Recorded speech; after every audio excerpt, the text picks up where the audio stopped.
morning, sir. Good interview. Sir, kamusta? Okay naman. Hi, sir. Ano po yung visit ninyo kay SOJ? Well, hindi. We are just addressing some issues na pertains doon sa mga operations ng NBI.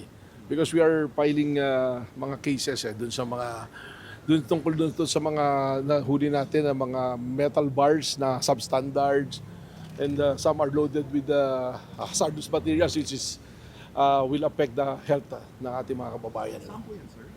Recently, we have sa Pampanga, no? We will have a report na mas kompleto, pero initial findings namin, itong nahuli namin ng mga bakal na to, ay ito yung ginamit sa gumuho na building doon sa Angeles, sa Sir, Pampanga. may any chance na pag-usapan ba yung accession case ni VP Sara with SOJ? Wala po. Hindi po. Hindi pa namin May we know, napag-usapan. may update na ba? Tungkol doon? Well, it's pending with the prosecution, National Prosecution Service. So, I don't know. Hindi namin napag-usapan eh.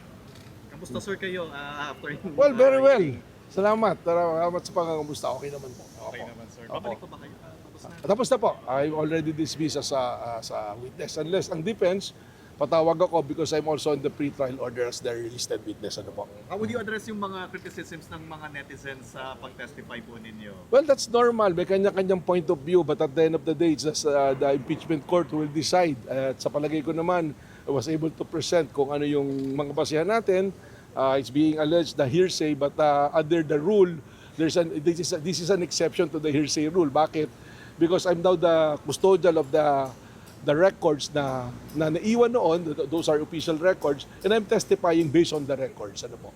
Kayo ba, sir, anong klaseng witness? Biased witness ba? O ano? Well, I'm a witness telling telling what I know as an NBI director. And based on the procedure, established that there is a procedure, mayroon pong proseso na ginagamit ng Secret Service to determine the national threat. Doon po natin in-applyan.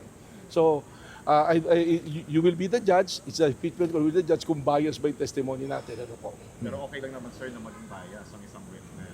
Ay, hindi po. You have to tell the truth. Wala po Okay. tayo dapat na ganun. We seek justice. Wala po tayong hinahanap na narito. We are guided by justice. Guided by the evidence, by the rule of law, by the procedure. And at the end of the day, from the enforcement, we want law and order. Okay po. Salamat po. Thank you, sir. Thank you.